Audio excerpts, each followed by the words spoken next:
Okay, पिछले हफ्ते हमने 36 खत्म किया था हमने। अभी आगे बढ़ेंगे।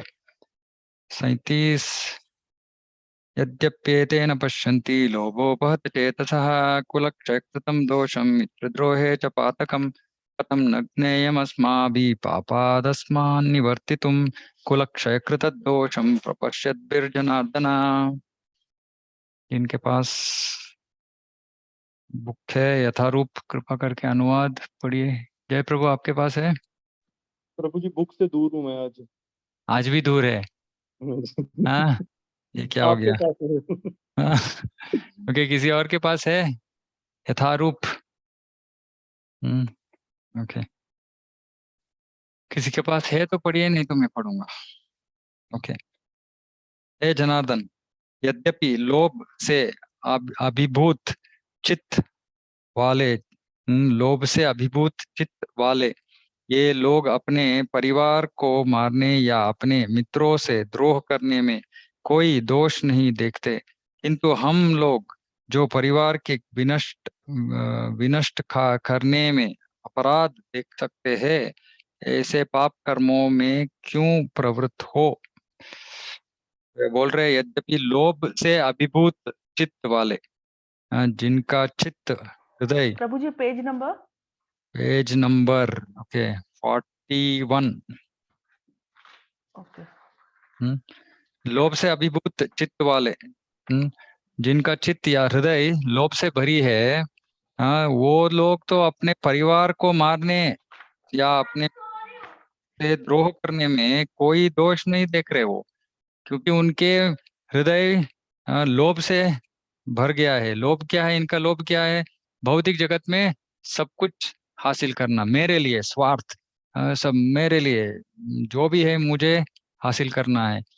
तो ऐसे जो जिनकी मन की स्थिति होती है, तो क्या करते हैं, आग सामने वाले कौन है वो देखते नहीं। कोई भी हो, रिश्तेदार हो, बंधु हो, मित्र हो, किसी किसी भी तरह मुझे सब कुछ प्राप्त करना है, सबसे आगे निकलना है। ये लोभ का ये एक लक्षण है। लेकिन अर्जुन यहाँ बोल रहा है, कृष्ण को उद्देश्य कर रहा है, जनार्दन, सब लोगों का पालन तुम ही करते हो। और ओके, मैं पहले ही बोल चुका हूँ, कन्नड़ा में हम भगवान को तुम बोलते हैं, ऐसे प्रेम से।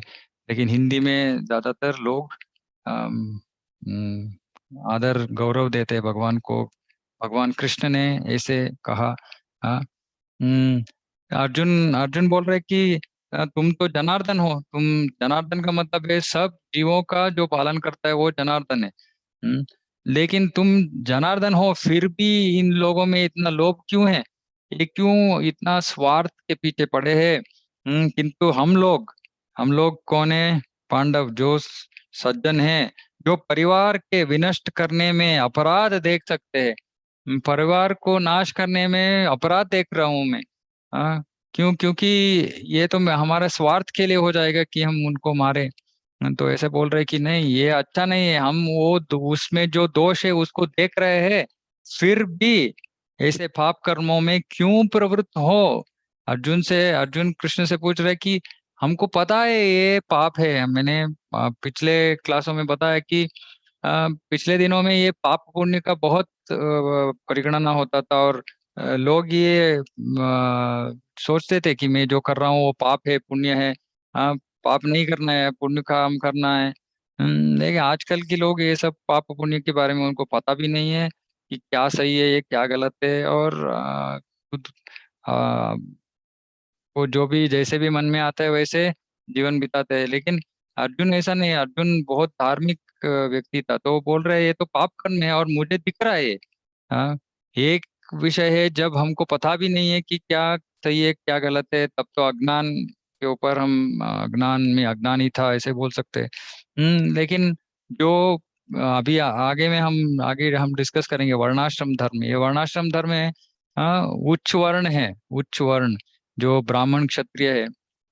तो वो ये अज्ञान के ऊपर अवलंबित नहीं हो सकते। जैसे कि सब को रोड में वाहन चला रहा है, बाइक चला रहा है, उनको उसको पता होना चाहिए कि सिग्नल रेड है तो मुझे रुकना है, रेड ग्रीन है तो मुझे आगे जाना है। अगर सिग्नल जंप करके आगे जाके पकड़ लिए, पुलिस हमको पकड़ेगा तो बोलेगा क्यों जंप किया सिग्नल। तो हम नहीं बोल सकते कि मुझे पता नहीं था।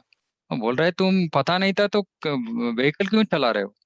हम्म, तो ऐसे ये जो उच्च वर्ण के लोग होते हैं, ब्राह्मण और क्षत्रिय, ये ऐसे कारण नहीं दे सकते कि मुझे पता नहीं था कि ये धर्म है या अधर्म है। नीचे वर्णों के लोग ऐसे बोल सकते हैं, लेकिन ये अर्जुन तो क्षत्रिय था और वो भी आर्यन। आर्यन है, आर्यन कौन है? जो प्रगतिशील नागरिकता होता है उसको आर्यन बोलते हैं। तो ऐसे बहुत वरिष्ठ जीव है आर्यन। तो ये बोल रहा है कि मुझे पता है ये गलत है, ये सही है। पता होने के बाद में भी अगर मैं ऐसे गलत काम में लगूं तो ये तो ठीक नहीं है। फिर क्यों करें ऐसे? हमको पता है कि ये गलत है तो हम ऐसे पाप कर्मों में क्यों क्यों प्रवृत्त हो। तो इसमें प्रभुपाद जी भावार्थ में एक बहुत अद्भुत वाक्य बोलते हैं, जो हम्म, जब हम भक्ति में आते हैं तो सब सुनते हैं भक्तों से कि हमको सिर्फ प्रसादम ही खाना है, बाहर का खाना नहीं खाना है। हाँ, और पहले तो हम हमारे मन में भी ये इतना हम स्वीकार नहीं करते इसको, लेकिन धीरे धीरे हम स्वीकारते हैं। लेकिन फिर हमारे जीवन में चैलेंज आ जाता है। क्या हमको बाहर जाना है, किसी के घर में फंक्शन है, वहां जाना है, इधर जाना है, उधर जाना है, लेकिन मन में हमको अभी स्पष्ट तरह से हमको पता है कि नहीं, जो प्रसादम नहीं है उसको मैं खाऊंगा नहीं। लेकिन अभी क्या बोलते हैं, कर्तव्य निष्ठा या समाज की क्या बोलते हैं, ऑब्लिगेशन, हिंदी में क्या बोलते हैं ऑब्लिगेशन को? बाध्यता। ऐसे कुछ बोलते हैं। जो हमको करना ही है, हम मेरा कर्तव्य है, मुझे इस फंक्शन में जाना ही है, ऐसे हम सोचते हैं। लेकिन प्रभुपाद जी यहाँ भावार्थ में बोल रहे हैं कि मैं यहाँ पढ़ रहा हूँ, यदि परिणाम अच्छा हो तो कर्तव्य वस्तुतः पालनीय है, किंतु यदि परिणाम विपरीत हो तो हम उसके लिए बाध्य नहीं होते। हम्म, तो ऐसे नहीं, क्योंकि हम पर धर्म, इसको भक्ति को परो धर्म बोलते हैं। हम पर धर्म का को पालन करने में लगे हैं। और पर धर्म सबसे ऊंचा धर्म है। उसके नीचे जो भी धर्म है, वो समाज का धर्म, कुटुंब का धर्म, ये सब धर्म उससे नीचे है, और उससे हमको भगवान की प्राप्ति नहीं होगी। तो इसलिए ये हम यहाँ बोल रहे प्रभुपाद, परिणाम अच्छा हो तो भगवान हमको, कृष्ण नहीं मिलेगा तो वो अच्छा परिणाम नहीं है। तो क्यों हम ऐसे कामों में लगे जिससे हमको भगवान का प्राप्ति नहीं होगी। तो ये सोचने की बात है कि जब हम भक्ति में लगते हैं तो ऐसे बहुत सारे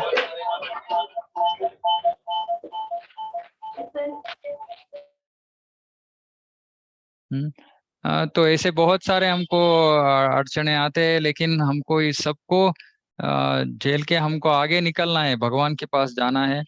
तो ऐसे ऑब्लिगेशंस में हमको हम वहाँ स्टक नहीं होना है, हमको आगे जाना है। तो अर्जुन यहाँ सोच रहा है कि आप तो बोल रहे हैं युद्ध करो, लेकिन इससे तो मुझे कुछ भलाई का विषय नहीं दिख रहा है, तो मैं क्यों इसमें लगूं। हम्म, अभी एक और बहुत मुख्य श्लोक है, अभी जो श्लोक अभी आएंगे अभी आगे से, बहुत महत्वपूर्ण श्लोक हैं। क्योंकि ये हमारा जो समाज है आज, मैंने थोड़ा इसके ऊपर चर्चा की थी पहले भी। समाज, हमारा समाज जो स्थिति में है अभी, इसके लिए ये श्लोक हमको कारण क्या है ये हमको बताएंगे। क्योंकि ये श्लोकों में जो भी है वो अभी हमारा समाज में हो रहा है। तो श्लोक 29 ना 39, हिंदी का नंबर सीख रहा हूँ मैं, 39। कुलक्षये प्रणश्यन्ति कुलधर्मा सनातनाः, धर्मे नष्टे कुलं कृत्स्नम् अधर्मो भविष्यत्युत। कोई पढ़ेंगे अनुवाद?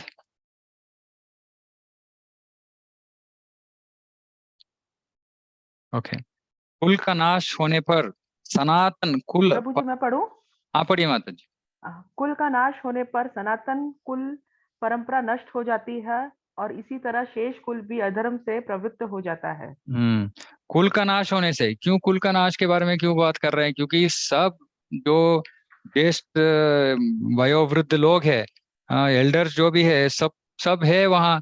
भीष्म देव है, द्रोणाचार्य है, कृपाचार्य सब है वहाँ। तो ये सब मारे जाएंगे तो क्या होगा? कुल का नाश हो जाएगा। कुल का नाश का मतलब है जो वयोवृद्ध है वो सब मारे जाएंगे। तो इससे क्या होगा? कुल का नाश हो जाएगा। कुल का नाश होने से क्या होता है? होने पर सनातन कुल परंपरा।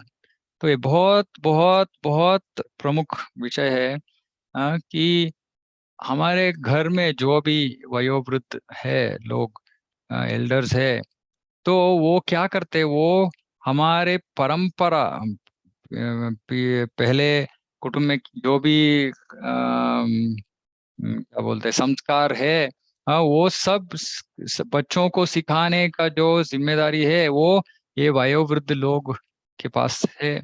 हाँ। और यहाँ अर्जुन बोल रहा है कि अगर ये जो वयोवृद्ध है सब मारे जाएंगे तो ये सब कुल परंपरा का जो भी सनातन परंपरा है ये कौन सिखाएगा? बाकी कुटुंब के सदस्यों को कौन सिखाएगा?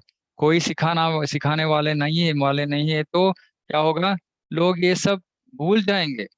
अभी हमारा अभी का जो कलयुग में, अभी का जो समय में, जो 15 20 30 साल पहले जो भी संस्कार, जो भी संस्कृति थी, सब कुछ अभी नष्ट हो रहा है। क्यों? क्योंकि वयोवृद्ध जो घर में ज्येष्ठ है वो ये सब सिखा नहीं रहे हैं। और यदि सिखा रहे हैं तो भी जो यंगस्टर्स है वो सीख नहीं रहे, उनको नहीं चाहिए ये सब। हम्म, तो इससे क्या हो रहा है? सनातन कुल परंपरा नष्ट हो रहा है। अभी थोड़ा मैं देखता हूँ एक्चुअली हिंदी या मारवाड़ी फैमिलीज, इनमें अभी भी थोड़ा है ये संस्कृति। अभी साड़ी पहनते हैं, माताएं घूंघट डालते, ये सब है। लेकिन साउथ इंडिया, अभी हम बैंगलोर में मैं देख रहा हूँ तो यहाँ तो सब कुछ लोगों ने छोड़ दिया। अभी तो पैंट शर्ट का जमाना है। तो इसका मतलब क्या है कि अम, कुल परंपरा गया। कोई ये सिंदूर का उनको महत्व पता नहीं है। सिंदूर कैसे लगाना है, क्यों लगाना है, इसका महत्व पता नहीं है। तुलसी महारानी घर घर में होना चाहिए, ये पता नहीं है। सुबह उठ के पहले घर के सामने पानी डाल के स्वच्छ करना है। ये सब तो नॉर्मल संस्कृति है, हिंदू संस्कृति है। लेकिन आजकल ये सब भूल गए लोग। और कारण क्या है? जब ये सब जो माता पिता है उनके बच्चों को देखते हैं और बोलते, हाँ मेरा मेरे बच्चों सब अमेरिका जाना है, या इतना सारा सब पढ़ के बहुत बड़ा काम करना है, या इतना सारा धन कमाना है। ये सिर्फ यही है उनके मन में। कौन सोच रहा है कि हाँ मेरे बच्चे जो है सुसंस्कृत होना चाहिए, उनको धर्म समझ में आना चाहिए? ये सब कौन सोच रहा है? कौन सा माता पिता सोच रहे हैं इसके बारे में? तो क्या हो रहा है अभी? सब हम भी भूल भूल रहे हैं और हमारे बच्चों को भी हम सिखा नहीं रहे, क्योंकि हमको ही पता नहीं तो हम क्या सिखाएंगे। हम्म, तो ये जो है अर्जुन इसको देख रहा है, आगे देख रहा है ऐसे होगा। हाँ। तो ऐसे होना था क्योंकि कलयुग का प्रारंभ होना था, तो ये युद्ध तो निश्चित था। लेकिन अर्जुन इतना बुद्धिमान था तो वो बोल रहा है कि ये अगर हम ये सब यहाँ परंपरा नष्ट हो जाएगा तो सनातन कुल परंपरा सब नष्ट हो जाएगा। हम्म तो इसमें एक प्रभुपाद जी तात्पर्य में बोलते हैं वर्णाश्रम व्यवस्था, वर्णाश्रम के बारे में बात कर रहे हैं। बहुत हम भगवत गीता में वर्णाश्रम के बारे में सुनते हैं और भागवत में और ज्यादा आता है।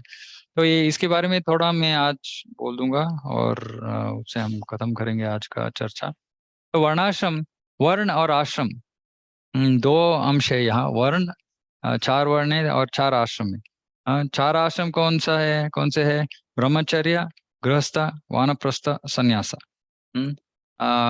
ब्रह्मचर्य जो लड़के होते हैं, विवाह से पहले ब्रह्मचर्य होता है, और लड़कियों भी कुंवारी रहती है। फिर गृहस्थ, जिनको जिस ब्रह्मचारी को शादी करना है वो गृहस्थ आश्रम प्रवेश करता है, और सब लड़कियों को गृहस्थ आश्रम प्रवेश करना है। ये शास्त्र है, शास्त्र के हिसाब में मैं बोल रहा हूँ। और गृहस्थ आश्रम तो ब्रह्मचर्य 25 साल, गृहस्थ आश्रम 25 साल।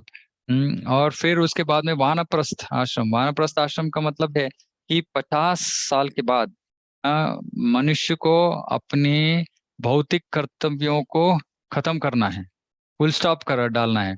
और पूरा 24 आवर्स भगवान की भक्ति में लगना है। लेकिन आजकल ये सब कोई इसके बाद ये पता भी नहीं है, और कोई इसको पालन भी नहीं करने का इच्छा नहीं रखता। और आखिर में सन्यास है। सन्यास सन्यास है जो विशेषतर पुरुषों के लिए सन्यास है। तो ये 4 आश्रम और 4 वर्ण हैं। 4 वर्ण कौन सा है? ब्राह्मण, क्षत्रिय, वैश्य, शूद्र। ब्राह्मण, ब्रह्मन जानाति इति ब्राह्मण। ब्राह्मण का मतलब क्या है? जो ब्रह्मन को जानता है, भगवान को जानता है। ब्रह्मन ब्रह्मन का मतलब है मैं देह नहीं हूँ, आत्मा हूँ और परब्रह्मन है। इस ज्ञान को जिनको पता है वो ब्राह्मण है। हाँ। और ब्राह्मण का कर्तव्य है पठन पाठन यजन याजन दान प्रतिग्रह। तो ऐसे पठन करता है वो, शास्त्र का पठन करता है, पाठन सिखाता है, यजन यज्ञ करता है, यज्ञ करवाता है, दान करता है, दान लेता है। ये ब्राह्मण का जीवन है। तो ये ब्राह्मण लोग जो अपने हाथ को आगे फैलाते नहीं है किसी के सामने कि मैं ये पूजा करूंगा, मुझे इतना दे दो, ऐसे नहीं करते ब्राह्मण। ब्राह्मण है कि सेवा करते हैं ऐसे। और कितना दक्षिणा देना है आपकी इच्छा, आपको जितना चाहिए आप दे सकते हैं, नहीं देना है तो वो भी ठीक है। ये ब्राह्मण है। और फिर क्षत्रिय। क्षत्रिय जो है वो रक्षा करने वाला है। क्षत्रायते इति क्षत्रिय। जो सब जो जीव है उसकी राज्य में, सब जीवों का, सिर्फ मनुष्य नहीं, सब जीवों का रक्षण करना क्षत्रिय का कर्तव्य है। और क्षत्रिय का विशेष कर्तव्य है कि मनुष्य जीवन का ध्येय प्राप्त करने में लगे हो, ऐसे वो व्यवस्था देना भी क्षत्रिय का कर्तव्य है। और वैश्य, वैश्य है तो कृषि, गोरक्षा, वाणिज्य। कृषि, फार्मिंग, गोरक्षा, गौ को रक्षण, गौ का रक्षण, और वाणिज्य, बिजनेस। ये वैश्य का धर्म है। और आखिर में शूद्र, जो ब्राह्मण या क्षत्रिय या वैश्य का जो प्रवृत्ति नहीं है उसमें, वो उसको शूद्र बोलते हैं। शूद्र का मतलब है कि वो सबका असिस्टेंस करता है, सेवा करता है, और ऐसे अपना जीवन बिताता है। तो इस वर्णाश्रम व्यवस्था में एक बहुत खूबी जो है ये है कि सब जीवन यहाँ विष्णु या कृष्ण केंद्रित होता था। हम्म, अ, लेकिन ये वर्णाश्रम अभी भारत में क्या हो गया, फिर कास्ट सिस्टम बन गया। कास्ट, कास्ट का मतलब है यहाँ जन्म लिया, ऐसे जन्म लिया तो मुझे मेरा अधिकार हो गया ये। तो इससे सब कुछ वर्णाश्रम नष्ट हो गया है। लेकिन यहाँ बोल रहे कि वर्णाश्रम व्यवस्था धार्मिक व्यवस्था है। उससे जो भी लोग थे वो धार्मिक दृष्टिकोण, धर्म का अनुसरण, ये सब करते थे। और यहाँ अर्जुन बोल रहे तो वर्णाश्रम भी नाश हो जाएगा। हम्म वर्णाश्रम भी नाश हो जाएगा। और जो वयोवृद्ध है, वो सब, ये 10 संस्कार है जीवन में, जो सबको पालन करना है, सब मनुष्य को। जैसे कि क्या बोलते हैं, नामकरण। फिर ये सबसे विशेष है गर्भधान संस्कार। उसके बारे में मैं नेक्स्ट श्लोक में बताऊंगा, नेक्स्ट सेशन में। तो गर्भधान संस्कार बहुत बहुत प्रमुख संस्कार है। ऐसे शादी भी एक संस्कार है, और श्राद्ध, तो ऐसे 10 प्रमुख संस्कार है जो हर मानव को करना है उसको अपने जीवन में। तो यहाँ अर्जुन बोल रहा है तो ये सब तो नष्ट हो जाएगा, ये सब तो नष्ट हो जाएगा, फिर क्या होगा? शेष कुल भी अधर्म में प्रवृत्त हो जाता है। तो जो भी शेष है कुल में, जो लोग अभी बचे होंगे वो भी अधर्म में लग जाएंगे और पूरा समाज नाश हो जाएगा। तो ऐसे बहुत बहुत सोसाइटी, हमारे समाज का जो स्थिति है, ये श्लोक इनके ऊपर रिफ्लेक्ट कर रहा है। तो हमको सोचना है कि कैसे हमारा समाज किस दिशा पे जा रहा है, हम कैसे उसका उसका रक्षण कर रहे हैं या उसका शोषण कर रहे हैं, दोनों भी हमको, दोनों के बारे में हमको सोचना है। आज हम यही समाप्त करते हैं। किसी को कुछ प्रश्न है तो पूछ सकते हैं। अगले सेशन में हम बहुत, इससे भी बहुत प्रमुख विषय है जो स्त्री का रक्षण के बारे में, तो बहुत कंट्रोवर्शियल सब्जेक्ट है, लेकिन हम उसके बारे में अगले सेशन में चर्चा प्रभु, करेंगे। आपका रेगुलर क्लास कब होता है कन्नड़ा ये में? कन्नड़ा में हमारा क्लास होता है दोपहर 3 बजे भागवत रहता है, ओके और शाम ट्यूसडे एंड थर्सडे शाम 7 बजे कन्नड़ा में होता है भागवत। ओके, अभी तो रेगुलर क्लास ज्वाइन कर सकते हैं हम? हाँ, ज्वाइन कर सकते हैं। ओके, तो आप लिंक भेज दोगे क्या? हाँ, आप मेरा नंबर लीजिए, मुझे मैसेज कर दीजिए, मैं भेज दूंगा। मेरा हाँ प्रभु, नंबर आपका नंबर बोलिए। 99860 99860 74 74 691। 691। ठीक है प्रभु, मैं आपको हम्म, मैसेज करती हूँ, ठीक है, आप ऐड कर लीजिए, तो मैं ठीक है, रेगुलर क्लास अटेंड करूंगी। ओके, ठीक है, थैंक यू प्रभु। हरे ओके, कृष्णा, हरे दंडवत कृष्ण, प्रणाम। धन्यवाद माता जी। ओके, किसी को इस विषय पे कुछ प्रश्न है तो पूछ सकते हैं, नहीं तो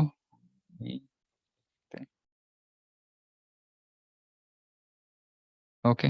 हरे कृष्ण, हरे कृष्ण वाञ्छाकल्पतरुभ्यश्च सिन्धुभ्यो च पतितानां पावनेभ्यो वैष्णवेभ्यो नमो नमः। गौरभक्तवृंद की हरे कृष्ण। हरे कृष्णा प्रभु। हरे कृष्ण। हरे कृष्णा प्रभु जी। हरे कृष्णा प्रभु जी। हरे कृष्ण। हरे कृष्णा प्रभु जी। हरे कृष्ण।